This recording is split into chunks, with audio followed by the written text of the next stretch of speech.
Stephen Hawking ने कहा था, साइंस ने ब्रह्मांड की शुरुआत समझा दी है, हमें किसी गॉड की जरूरत नहीं है, बिग बैंग ही सब कुछ एक्सप्लेन कर देता है।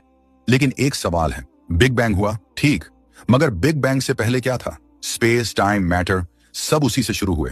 तो सवाल यह है, वो एनर्जी या लॉ जिसने बिग बैंग को पॉसिबल बनाया, वो कहां से आया? साइंस कहती है कि क्वांटम फ्लक्चुएशन वैक्यूम से कुछ भी पैदा कर सकते हैं। यूनिवर्स सेल्फ क्रिएटेड हो सकता है। वैक्यूम भी कुछ है, प्योर नथिंगनेस नहीं। अगर वैक्यूम में लॉ एग्जिस्ट करता है जो फ्लक्चुएशन क्रिएट करता है, तो फिर वो लॉ किसने बनाया? और अगर यूनिवर्स खुद ब खुद बना, तो खुद ब खुद का मतलब क्या हुआ? क्या आपने कभी देखा है कि शून्य से बिना किसी कारण के कुछ आ जाए? लेकिन गॉड को मानना और भी बड़ा सवाल पैदा करता है। अगर हर चीज का क्रिएटर चाहिए, तो फिर गॉड को किसने बनाया? फर्क समझो, यूनिवर्स कंटिंजेंट है, यानी डिपेंडेंट है, बदलता रहता है, इसलिए उसका कारण चाहिए। लेकिन क्रिएटर को क्रिएटेड नहीं मान सकते। वो नेसेसरी बीइंग है जो हमेशा से एग्जिस्ट करता है। अदरवाइज इन्फिनिट रिग्रेस, एक के बाद एक कॉज की एंडलेस चेन कभी खत्म नहीं होगी और यूनिवर्स कभी एग्जिस्ट ही नहीं करता।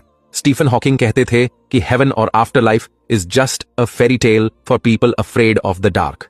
लेकिन ये ओपिनियन है, एविडेंस नहीं। साइंस सिर्फ फिजिकल वर्ल्ड तक लिमिटेड है। साइंस ना हेवन को प्रूव कर सकती है, ना डिसप्रूव। क्या हॉकिंग ने कभी डेथ के बाद लाइफ का साइंटिफिक एक्सपेरिमेंट किया? नहीं। तो फिर ये बिलीफ हुआ, फैक्ट नहीं। हॉकिंग कहते थे कि हम इस विशाल यूनिवर्स में बहुत छोटे हैं, हमारी कोई खास इंपॉर्टेंस नहीं। साइज इंपॉर्टेंस का क्राइटेरिया कैसे हुआ? इलेक्ट्रॉन दिखाई नहीं देता, मगर उसके बिना एटम एग्जिस्ट नहीं करता। ग्रेविटी नजर नहीं आती, मगर पूरा यूनिवर्स उसी से जुड़ा है। वैल्यू साइज से नहीं, पर्पस और रोल से तय होती है। अगर इंसान सोच सकता है, सवाल उठा सकता है, मॉरल डिसीजन ले सकता है, तो उसकी इंपॉर्टेंस बाकी सबसे कहीं ज्यादा है। तो क्या आप कह रहे हो कि साइंस गलत है?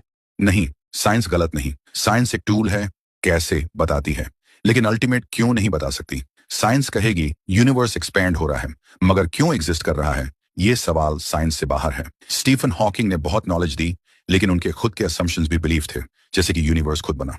तो असल सवाल यही है, क्या बिलीफ ऐसा लेना है जो एविडेंस और लॉजिक से सपोर्टेड हो, या ऐसा जो खुद कॉन्ट्रडिक्शंस में गिरता है? साइंस हमें यूनिवर्स की मैकेनिक्स बताती है, लेकिन एग्जिस्टेंस का पर्पस और अल्टीमेट कॉज समझाने के लिए सिर्फ साइंस काफी नहीं है। स्टीफन हॉकिंग ने बहुत कुछ समझाया, लेकिन उनकी एथिज्म बेस्ड स्टेटमेंट्स भी एक फेथ ही थी, बिना गॉड के बिलीफ। फर्क सिर्फ इतना है कि उन्होंने उसे साइंस के नाम पर पेश किया।